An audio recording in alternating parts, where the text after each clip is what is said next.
Eh bien, Dieu fait quelque chose de vraiment étonnant dans nos vies, et il fait quelque chose d'étonnant dans votre vie aujourd'hui.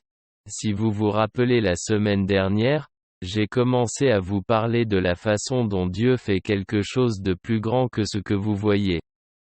Dieu fait quelque chose de plus grand que ce que vous voyez.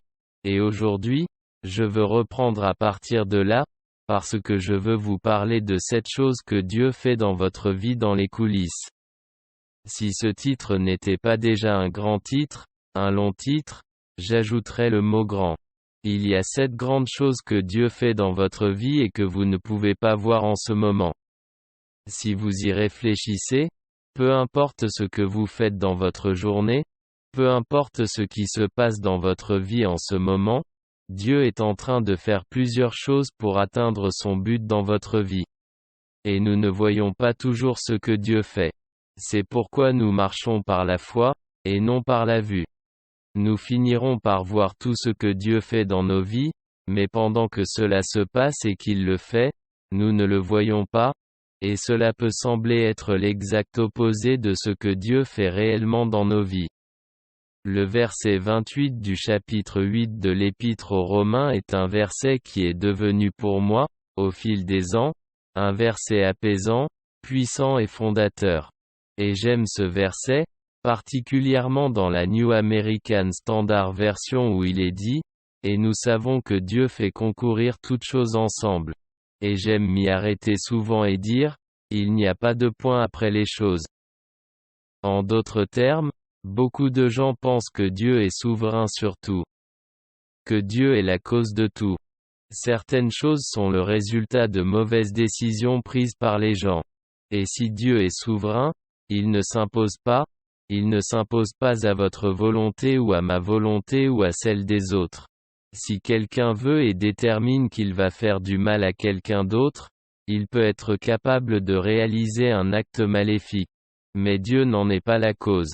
Mais nous savons que Dieu fait concourir toutes choses ensemble. Dieu est dans le travail en commun.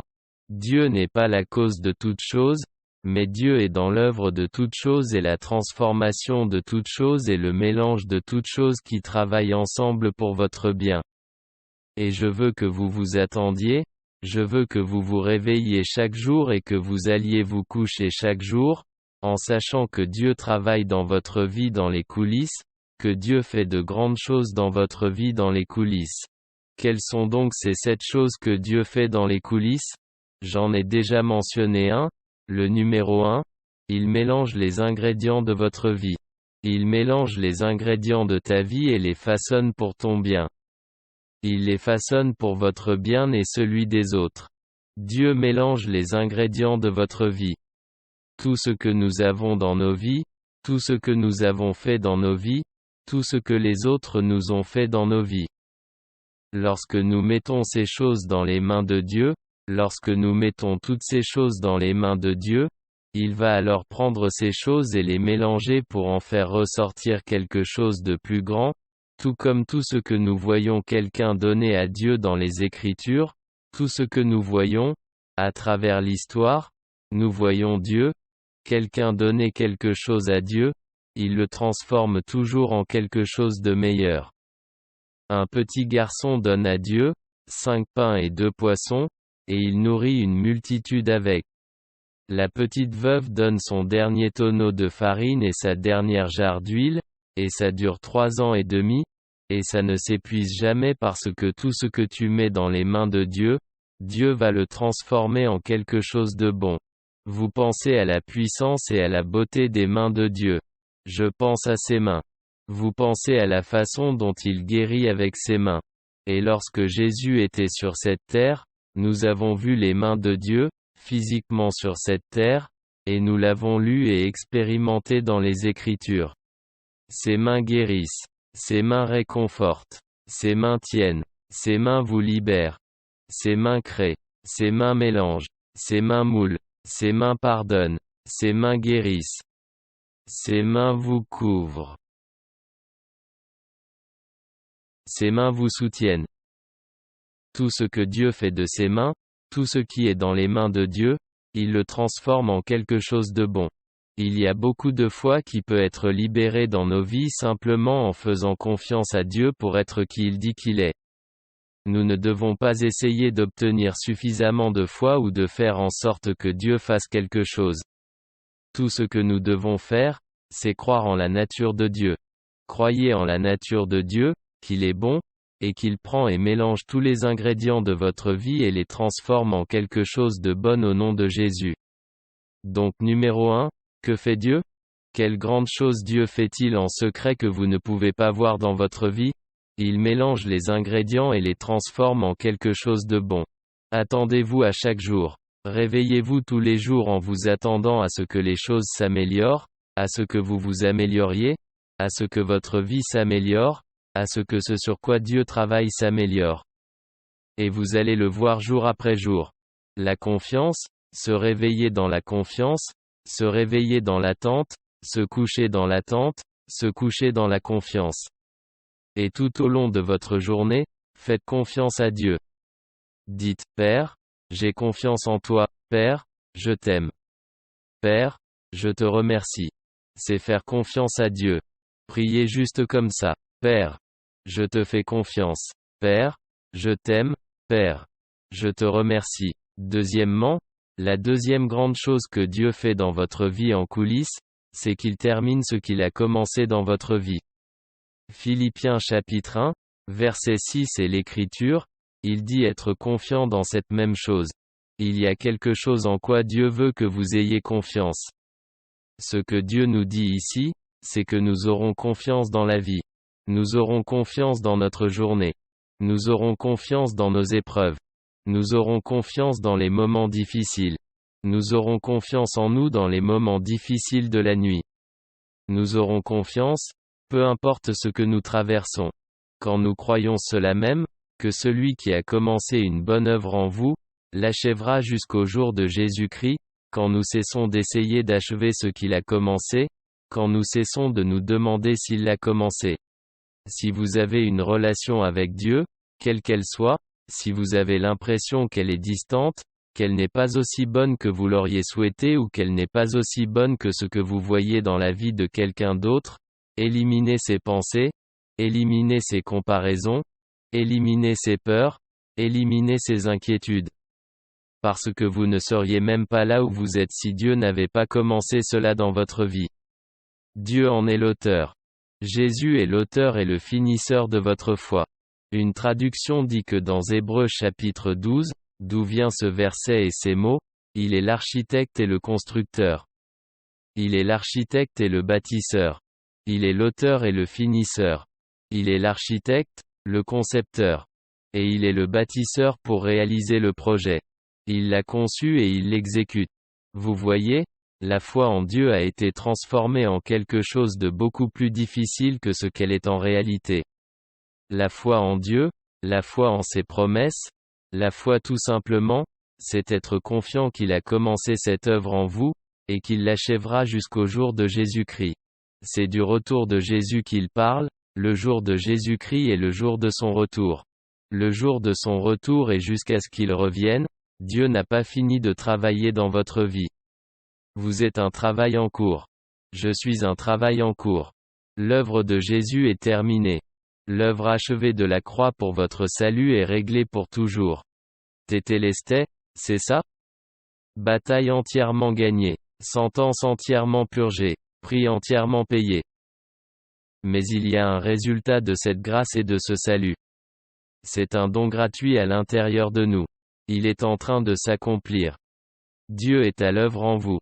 Philippiens 1,12 continue en disant, ou Philippiens 2,12. Dieu est à l'œuvre en vous, pour vouloir et travailler selon son bon plaisir. Il travaille en vous. Donc, numéro 1, il mélange tous les ingrédients de ta vie, les façonnant en quelque chose de bon. Numéro 2, il termine ce qu'il a commencé. En fait, laissez-moi vous donner ces 7 mots parce qu'ils sont tous des participes présents avec un ing à la fin, ce qui signifie que Dieu fait activement ces choses de manière continue et permanente. Numéro 1, il mélange les ingrédients de votre vie. Il mélange, numéro 1. Numéro 2, il termine. Numéro 3, il construit. Numéro 4, il fabrique. Numéro 5, il restaure. Numéro 6, il prépare. Numéro 7, il renouvelle. Et que sont ces choses qui se mélangent? Il mélange les ingrédients de votre vie et les façonne en quelque chose de bon. Deuxièmement, il termine ce qu'il a commencé en toi et tu peux avoir confiance en cette chose. Numéro 3, il construit. Qu'est-ce qu'il construit? Il te construit en silence. N'ayez pas peur du silence. N'ayez pas peur du calme dans la vie. N'ayez pas peur de ces moments de calme où vous n'entendez rien. Vous ne ressentez rien. Vous ne voyez rien. Vous ne sentez rien, ne ressentez rien. N'ayez pas peur du silence. Ne vous laissez pas décourager par le silence, car c'est dans le silence que Dieu vous construit. Il y a une écriture étonnante qui parle de cela dans le 1er Roi, chapitre 6, verset 7, et il est dit que lorsque la maison, le temple qui était en train d'être construit, pendant qu'il était en train d'être construit, était construit de pierres qui avaient été préparées avant d'être apportées. Avant que les pierres ne soient apportées dans le temple et dans la construction, les pierres étaient déjà façonnées. De sorte que, écoutez ce qu'il dit, on n'entendit ni marteau, ni hache, ni aucun outil de fer, dans la maison pendant qu'elle était construite. Pendant qu'il construisait le temple, on n'entendait ni hache, ni marteau, ni outil en fer. Savez-vous que Dieu travaille sur vous en ce moment, spirituellement parlant dans votre âme? Il s'acharne sur quelque chose qui doit être assemblé. Il coupe quelque chose qui doit être retiré de votre vie. Il soude ensemble quelque chose qui a besoin d'être connecté dans votre vie. Il nous soude ensemble, mais il vous construit en silence. N'ayez pas peur du silence. Il n'y avait ni l'un ni l'autre. C'est une écriture étonnante pour moi qu'il n'y avait ni. Un marteau ne pouvait pas être entendu, un outil de fer ne pouvait pas être entendu. Aucune hache ne pouvait être entendue. Pas d'armes, pas d'outils utilisés pour construire le bâtiment. Et quand nous avons construit ce bâtiment, il y avait beaucoup d'outils utilisés pour construire cette église et nous pouvions entendre les outils continuellement. Nous avons entendu les scies, nous avons entendu le martelage, nous avons entendu les grues. Nous avons entendu tout l'équipement qui a été utilisé. Ce n'était pas fait. Mais imaginez que cela se fasse sous la surface, sous terre. Imaginez un bâtiment en train d'être construit, mais vous n'entendez rien pendant qu'il est construit parce que les pierres qui vont former le magnifique temple étaient coupées, préparées et façonnées sous la surface, sous terre, dans les carrières. Et ils ont trouvé ces carrières à Jérusalem. C'est étonnant quand on y pense. Une carrière souterraine a été récemment découverte près de Jérusalem, là où les pierres du temple auraient été taillées. À l'endroit même où les pierres du temple auraient été taillées. Il existe dans cette carrière des preuves sans équivoque que les pierres y ont été préparées. Car on y trouve des blocs de taille très similaires, ainsi que le même type de pierre que ceux trouvés dans les anciens vestiges du temple de Dieu. Ils ont donc été déplacés avec des rouleaux.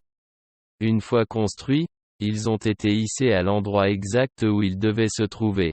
C'est ce que Dieu fait dans ta vie. Il te construit en silence. Ne vous souciez pas d'être entendu, d'être reconnu. Ne vous préoccupez pas des applaudissements des gens, des louanges des gens, de l'approbation des gens.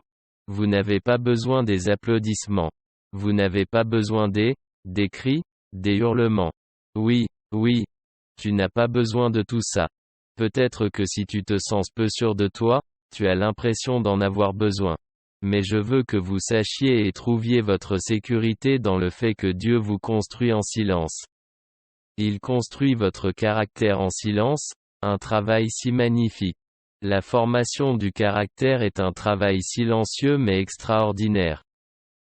Ce n'est pas ce que vous montrez dans votre vie quotidienne.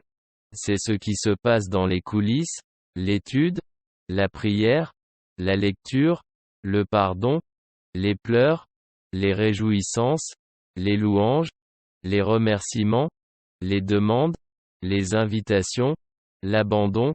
Toutes ces choses se passent dans le silence où Dieu travaille sur votre caractère lorsque vous vous abandonnez. Où Dieu travaille sur votre caractère lorsque vous lui faites confiance. où Dieu a travaillé sur votre caractère alors que vous êtes honnête avec lui et transparent avec Dieu. Il travaille en vous et cette œuvre étonnante et magnifique dans le silence. Nous comprenons pourquoi on n'a entendu ni marteau, ni hache, ni outil de fer dans la maison pendant la construction du temple, car on a découvert les carrières où les pierres étaient fabriquées juste sous la ville. Tous les préparatifs se sont déroulés dans le silence et le secret, sous le pas de la vie active.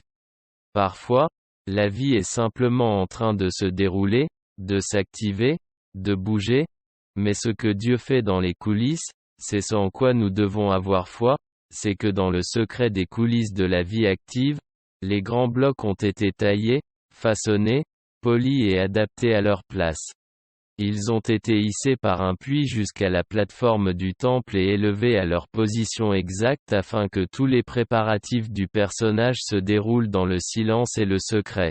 Mais les résultats se manifestent dans la structure, qui, pour la gloire ou la honte, se développe mystérieusement sous nos yeux. Votre personnage grandit mystérieusement sous nos yeux. Mon caractère grandit sous vos yeux, petit à petit. Cela se passe dans les lieux secrets, il habite dans le lieu secret. La Bible dit qu'il nous a façonnés, dans le psaume 1,39 Dieu nous a façonnés dans le lieu secret. Dans les lieux cachés. Les temps cachés, les moments cachés, les choses où personne ne voit. Dieu vous construit en silence. Donc numéro 1, Dieu mélange les ingrédients de ta vie et les façonne pour le bien. Numéro 2, il termine ce qu'il a commencé en toi. Numéro 3, il vous construit en silence. Ne vous laissez pas décourager par le silence. Ne vous laissez pas berner par le silence. Dieu est puissamment à l'œuvre dans votre vie. Numéro 4, Dieu vous rend incassable. Dieu vous rend incassable en vous intégrant dans sa glorieuse famille ecclésiale. Dieu vous rend incassable. Tu sais que cette année, tu vas être incassable? Vous pouvez vous plier, mais vous ne vous casserez pas. Vous pouvez vous incliner, mais vous ne vous casserez pas. Vous pouvez toucher le fond, mais vous ne vous casserez pas parce que Dieu vous rend incassable. Il vous rend incassable en faisant de vous une partie, et en vous façonnant dans sa glorieuse Église, et nous ensemble. Il nous rend incassable. La vie vous brisera. Les circonstances peuvent vous briser. Problèmes financiers peuvent vous briser. La trahison des gens peut vous briser. Vos erreurs peuvent vous briser, mais Dieu vous rend incassable. Il vous rend incassable en nous construisant dans sa glorieuse Église. J'aime ce qu'il dit à Pierre dans Matthieu, chapitre 16, verset 18. Il dit, « Et moi, je te dis que tu es Pierre.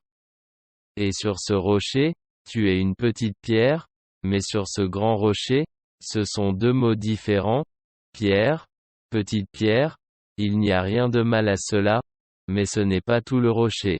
Vous êtes une petite pierre. Mais sur ce socle total et complet, je construirai mon Église. Ce fondement de la révélation, que je suis le Christ, Jésus le dit, parce que Pierre l'a reconnu, tu es le Christ. Tu es le Fils du Dieu vivant. Et Jésus a dit, tu es Pierre. Tu vois il y a quelque chose de très puissant là. Jésus leur demande, qui dit-on que je suis?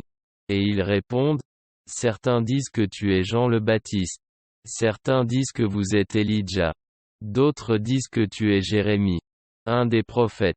Mais alors il dit, mais qui dites-vous que je suis? Et Pierre a dit, tu es le Christ, le Fils du Dieu vivant, n'est-ce pas? Pierre reconnaît que Jésus est le Christ. Et c'est à ce moment-là que Jésus est capable de donner à Pierre son identité. Lorsque Pierre comprend l'identité du Christ, tu es le Christ, le Fils du Dieu vivant, alors Dieu révèle à Pierre, l'identité de Pierre.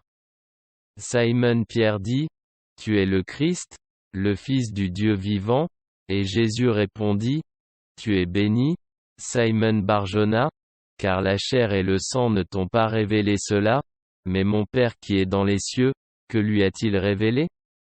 Qu'il est le Christ, le Fils du Dieu vivant. Et moi, Je te dis que tu es Pierre, un petit rocher, et sur ce socle de ce que tu viens de dire. Il a dit, tu es le Christ, le Fils du Dieu vivant. Maintenant que tu sais qui je suis, Peter, je vais m'assurer que tu sais qui tu es. Tu es un rocher et je te construis pour en faire le fondement de mon Église. Je construis mon Église sur un rocher qui ne peut être brisé. Un rocher qui ne peut être déplacé, incassable et inébranlable, et les portes de l'enfer elles-mêmes ne prévaudront pas contre lui. Vous devez vous arrêter une seconde et réaliser que nous comprenons qui il est le Christ, le Fils du Dieu vivant, il va nous faire réaliser et nous faire prendre conscience de qui nous sommes. Quand nous réalisons qui il va nous faire prendre conscience de qui nous sommes et comment nous sommes façonnés et construits ensemble dans une Église glorieuse. Son Église, contre laquelle les portes de l'enfer ne prévaudront pas. L'Église du Christ. Nous ne sommes pas appelés dans la vie à marcher seuls. Nous sommes appelés à être construits ensemble pour former une force inébranlable, inamovible et bonne sur cette terre. Une force de salut, une force de guérison, une force d'amour, une force d'appartenance, une force d'objectif, une force de transformation et de changement dans ce monde. Une force de miracle, une force d'influence, une force d'unité qu'un seul peut faire fuir des milliers. Deux peuvent en faire voler 10 000. Dieu vous construit. Dieu vous fait, Dieu nous façonne et nous rend incassables parce qu'il fait de nous une partie de sa famille de l'Église contre laquelle les portes de l'enfer ne peuvent prévaloir. Lorsque vous êtes né de nouveau, vous faites partie de la famille de Dieu, et il veut vous rendre incassable en vous mettant à votre place dans l'Église. Tout le monde a une place dans le corps du Christ. Tout le monde n'a pas la même place. Le monde a une place égale, mais tout le monde n'a pas la même place. Il y a diversité et égalité. C'est ainsi que Dieu a créé son corps. Votre corps physique, toutes les parties de votre corps ont une place égale, pas la même place, elles ont la même importance. Il n'a pas la même fonction, mais il est tout aussi important. Vous avez besoin de vos yeux autant que de vos oreilles, de vos pieds autant que de vos mains. Dans un monde parfait.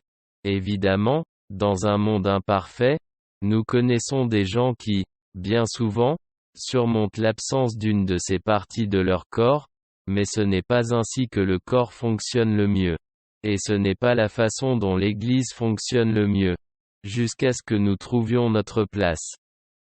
Et nous trouvons notre sentiment d'appartenance au corps du Christ, à la famille de Dieu, en ce moment même. En étant connecté à cette famille d'Église. Il ne s'agit pas seulement d'une étude biblique à laquelle vous participez. Il ne s'agit pas seulement d'un post que vous regardez ou d'une émission web que vous regardez. C'est une Église dont vous faites partie, et Dieu nous rend incassables. Il te rend incassable en te construisant dans la glorieuse Église avec moi et avec tous nos frères et sœurs en Christ. Amen. Numéro 5. Que fait Dieu que vous ne pouvez pas voir? Que fait Dieu dans votre vie? Quelle grande chose Dieu fait-il dans votre vie que vous ne voyez pas? Il restaure votre âme. C'est simple. Psaume 23, verset 1. Elle est connue dans le monde entier par à peu près tout le monde. Le Seigneur est mon berger. Je ne manquerai de rien. Il me fait reposer dans de verts pâturages. Il me conduit près des eaux tranquilles. Et ensuite, remarquez ce qui se passe. Il dit, le Seigneur est mon berger au verset 1. Je ne manquerai de rien. Il veille sur moi. Il va s'occuper de moi. La raison pour laquelle David dit que je ne manquerai de rien est que lorsque le Seigneur est votre berger, vous ne manquerez de rien. Il fournira, il conduira, il guidera. Et où guide-t-il, nous conduit-il à? Il me fait reposer dans de verts pâturages. Il y a des choses dans la vie que Dieu doit nous faire faire. Certaines choses que ne voulons pas toujours faire naturellement ou que nous ne sommes pas prêts à faire. Mais il est dit qu'il me fait reposer dans de verts pâturages. Il y a des moments où, en tant que parent, Vous pouvez donner des options à votre enfant, mais il y a aussi des moments où vous lui dites: je t'oblige à faire ça. Je ne veux pas le faire. D'accord, mais je vais te le faire faire. En tant que parents, il y a des choses que nous faisons faire à nos enfants. Dieu nous fait reposer dans de verts pâturages. Il nous conduit près des eaux tranquilles. Je veux que tu vois qu'un parent aimant sait ce qui est le mieux. Il sait que vous avez besoin de vous reposer près des verts pâturages, dans les verts pâturages. Qu'est-ce que c'est? Que sont les verts pâturages? Les verts pâturages, c'est la présence de Dieu et la parole de Dieu. Il me conduit près des eaux tranquilles. L'eau de la parole de Dieu. Sa parole dure au-delà de l'herbe qui se fane. La comparaison se fait ici avec la parole de Dieu. Et lorsque nous regardons dans l'eau de la parole de Dieu, nous sommes lavés par l'eau de sa parole. Ce sont les eaux tranquilles. Il nous fait nous coucher dans les verts pâturages d'une famille d'église. Il nous conduit au bord des eaux tranquilles, nous reflétant et nous montrant qui nous sommes vraiment en Christ.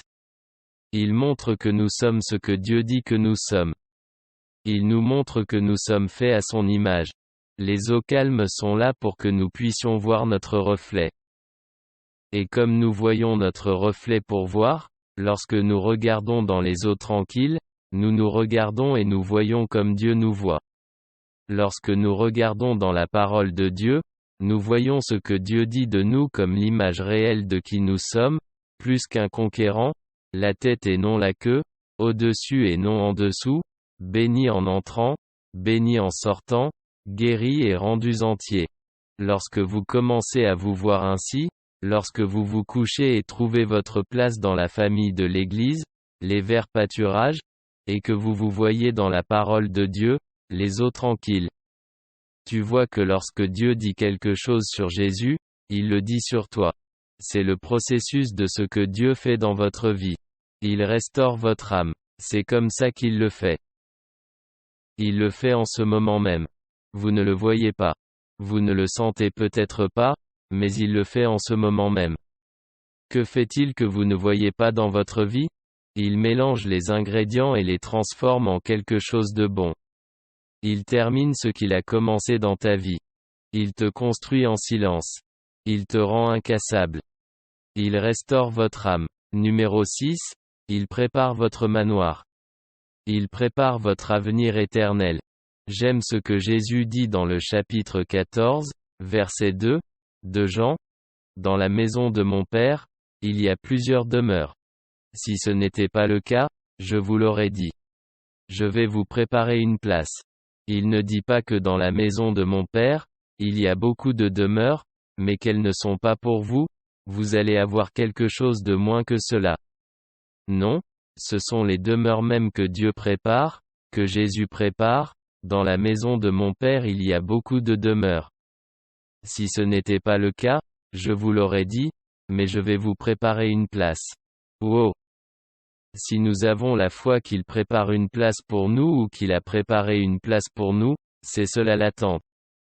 Si nous faisons ce que nous savons faire de mieux pour accomplir son dessein dans nos vies en ces jours, nous allons trouver beaucoup de joie quand nous y arriverons. L'endroit qu'il prépare pour vous, c'est une partie de la maison du Père, mais ce sont de nombreuses demeures. Il y en a beaucoup pour tout le monde. Il y a beaucoup de place pour tout le monde. Il y a plein de bénédictions pour tout le monde. Il y a beaucoup d'abondance pour tout le monde. Et Jésus prépare notre avenir. Il nous prépare une place pour l'éternité. Si nous mettions notre foi dans ce que Dieu fait, la paix viendrait. L'inquiétude s'en ira. L'anxiété s'en irait. La peur s'en irait. La solitude s'en irait. La douleur et la maladie. Nous avons tous mal, mais nous ne devons pas souffrir éternellement. Nous pouvons recevoir notre guérison. Pouvons faire confiance à Dieu pour la transformer pour de bon. Dieu vous prépare un manoir. Si ce n'était pas le cas, dit Jésus, je vous l'aurais dit. Il savait que cela allait être difficile pour nous de croire cela. C'est pourquoi il a dit, écoutez, si ce n'était pas le cas, je vous le dirais. Je ne vais pas vous promettre quelque chose et ensuite refuser de vous le donner. Je ne vais pas vous promettre quelque chose, puis changer ou me retirer. Je ne vais pas te donner quelque chose et le reprendre ensuite. Je ne vais pas vous promettre quelque chose et ne pas tenir ma promesse. C'est un bon Sauveur? C'est un bon Dieu. Il prépare votre manoir, votre lieu, appelez-le comme vous voulez, mais c'est lui qui le prépare, alors je pense qu'il va être assez étonnant et assez spectaculaire. Quoi que Jésus fasse, c'est spectaculaire. Il vous a fait et vous êtes spectaculaire. J'aimerais que vous le croyiez aujourd'hui. Le diable est un menteur. Il veut vous dire combien vous êtes bas, combien vous êtes mauvais, combien vous êtes minable, combien vous êtes moins que rien. Écoute, tu es suffisant. Vous êtes plus que suffisant. Ayez confiance. La confiance. La confiance. Croyez. Jésus ne perd pas son temps. Jésus ne prépare pas quelque chose qui n'est pas spectaculaire. Regardez dans la Bible. Quand Dieu a dit à Moïse ou à quiconque de construire quelque chose, c'était toujours étonnant. Construisez un arc qui peut convenir à tout le monde, qui peut résister à toutes les tempêtes. Construisez un temple d'or, construisez l'arche d'alliance dans le plus beau, avec les plus beaux trésors de la terre pour refléter que Dieu vous chérit, et que vous comptez autant pour lui. Et numéro 7, Dieu renouvelle votre force comme l'aigle. J'aime ce qu'il dit dans Ésaïe 40, verset 30. Bien que les jeunes gens se lassent, se fatiguent et s'évanouissent, et que les jeunes gens se trompent, tombent et trébuchent gravement. Mais ceux qui attendent le Seigneur renouvelleront leur force. Ils s'élèveront avec des ailes comme des aigles. J'aime cette image de monter avec des ailes comme des aigles. Il dit ceux qui attendent le Seigneur. Cela signifie ceux qui lui donnent du temps. Tu vois, pendant que Dieu fait ces 7 choses, il mélange les ingrédients de ta vie et les façonne en quelque chose de bon, il termine ce qu'il a commencé dans ta vie. Il vous construit en silence, vous rend incassable, vous édifie dans sa glorieuse Église, restaure votre âme, vous prépare une place et renouvelle votre force comme l'aigle. Pendant qu'il fait ces choses, que devrions-nous faire? Quel est notre rôle? Pendant qu'il renouvelle notre force comme les aigles, et j'espère que vous avez compris le contraste entre une poule et un aigle pour que vous sachiez que vous n'êtes pas une poule. Vous êtes un aigle. Les poulets, pensez à ces animaux, pensez-y un instant. Ils passent tout leur temps à se battre, à se disputer, à manger de la terre, à regarder le sol, confinés dans la basse-cour. Et puis ils sont engraissés, plumés, cuisinés et mangés. C'est le destin d'un poulet, mais des aigles. Oh, non, tu ne vas pas les atteindre. Ils s'élèvent si haut, avec tant d'aisance et de grâce, et ils savent comment chevaucher les vagues du vent et s'envoler vers les hauts lieux où ils peuvent protéger leurs petits. C'est là que tu vas. Tu es comme l'aigle. Vous allez déployer vos ailes, et l'envergure de ces aigles fait parfois 2 mètres ou plus.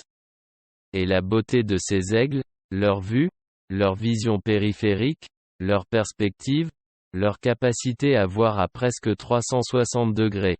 Je pense que c'est à 270 degrés qu'un aigle peut voir. Si nous réalisions que nous sommes assis avec le Christ dans les lieux célestes, que nous sommes assis et que nous montons avec des ailes comme des aigles. Nous pouvons voir tout autour de nous. Nous pouvons voir depuis les hauteurs.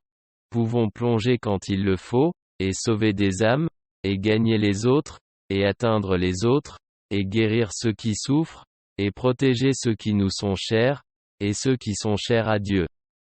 C'est ce que nous sommes. C'est ce que Dieu est en train de faire. Que faisons-nous pendant que Dieu travaille? Nous avons la foi et la patience. Par la foi et la patience, nous héritons des promesses de Dieu. La Bible dit que la patience est ce mot qui vient du mot grec makrothumia, qui signifie, c'est de là que nous tenons le mot étirer, il signifie endurer, il signifie durer, il signifie, c'est un beau mot. Il signifie être long à souffrir, être patient.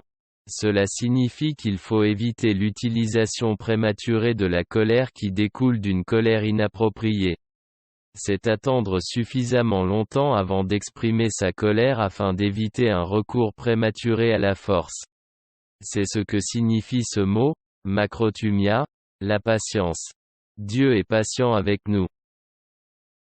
Il attend suffisamment de temps avant d'exprimer sa colère et l'exprime ensuite sur Jésus en notre nom afin de ne jamais avoir à exprimer sa colère sur nous. Sa colère. Nous en sommes délivrés grâce à Jésus et à l'œuvre achevée de la croix. Alors, que faisons-nous pendant que Dieu travaille? Nous sommes patients. Premièrement, nous sommes patients. Deuxièmement, nous avons confiance, nous donnons du temps à Dieu en lui faisant confiance, en ne nous appuyant pas sur notre propre compréhension, mais dans toutes nos voies, en le reconnaissant et il rendra nos chemins droits. Invitez le Saint-Esprit. Que faisons-nous pendant que Dieu fait toutes ces choses dans notre vie? Soyez patients. Par la foi et la patience, nous héritons des promesses. Ayez confiance. Donnez du temps à Dieu. Ne t'appuie pas sur ta propre compréhension. Faites-lui confiance aujourd'hui. Ne vous fiez pas à votre capacité à tout comprendre. Il fait ces choses en dépit des erreurs que nous avons commises, il fait ces choses en dépit de ce que nous pensons ou de ce que nous savons. Tout ce que nous devons faire, c'est avoir la foi, être patient, avoir confiance et inviter le Saint-Esprit à prier à travers nous. Invitez le Saint-Esprit à parler à travers nous. Invitez le Saint-Esprit à travailler en nous. Invitez-le. La Bible dit dans Romains 8, 26, elle dit que lui-même prend nos infirmités, aide avec nos faiblesses. Nous ne savons pas ce que nous devons prier comme nous le devrions, mais l'Esprit lui-même intercède pour nous avec des gémissements, qui ne peuvent être prononcés, trop profonds pour des mots tangibles, des mots que nous pouvons comprendre. Invitez-le dès maintenant. Faisons cela. Prenons un moment et disons, Père Céleste, prions à haute voix. Père Céleste, je vais être patient, croyant et ayant confiance que tu travailles dans ma vie en faisant des choses que je ne peux pas voir. Tu es en train de travailler et de créer quelque chose de grand dans le silence. Esprit Saint, je t'invite à prier à travers moi, à parler à travers moi et Père Céleste, je te donne du temps en te faisant confiance, en ne me laissant pas émouvoir par ce que je vois, au nom de Jésus. Maintenant, si vous n'avez jamais prié pour recevoir Jésus-Christ comme votre Sauveur et Seigneur, priez aussi avec moi. Priez à haute voix. Père Céleste, veux-tu être sûr que tu iras au ciel quand tu mourras? Père Céleste, j'invite Jésus à entrer dans ma vie pour être mon Sauveur. Je crois que Jésus est mort pour mes péchés et qu'il est ressuscité des morts. À partir de cet instant, je suis un enfant de Dieu. Amen. C'est aussi simple que cela. Si vous avez fait cette prière avec moi, vous êtes maintenant un enfant de Dieu. Tu me le ferais savoir? J'ai un cadeau spécial pour toi. Il s'appelle Le pouvoir d'une nouvelle vie. C'est un livre que vous pouvez télécharger partout dans le monde. Il est sur votre écran maintenant. Allez sur notre site web, lifechangedchurch.com. Vous le trouverez là. Le pouvoir d'une nouvelle vie, absolument gratuit. Et c'est la prochaine étape de ce voyage avec Dieu. Et pour nous tous, ayez une confiance patiente. Donnez du temps à Dieu, invitez le Saint-Esprit à prier à travers vous, et à parler à travers vous, et tout ira bien. Et je vous verrai à notre prochain service. Dieu vous bénisse.